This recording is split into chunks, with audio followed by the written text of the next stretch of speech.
રાજ્યમાં દિવસે ને દિવસે વકરતા કોરોનાથી રહેજો સાવધાન। આજે કોરોનાના નવા 170 કેસ નોંધાયા। રાજ્યમાં કોરોનાના હાલ કુલ 717 એક્ટિવ કેસ, 23 દર્દી હોસ્પિટલમાં, 694 દર્દી ઘરમાં જ લઈ રહ્યા છે સારવાર।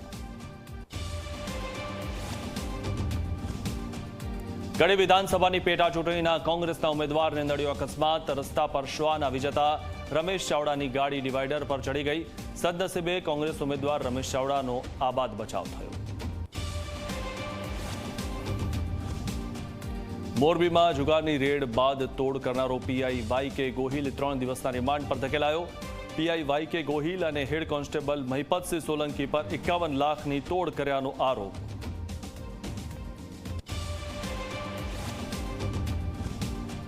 દાહોદમાં પોલીસે દારૂ પકડવા માટે હાઈટેક ટેકનોલોજીનો ઉપયોગ કર્યો। લીંબડી પોલીસે ડ્રોન ઉડાવીને દેશી દારૂની ભટ્ટીઓ શોધીને તેનો નાશ કર્યો।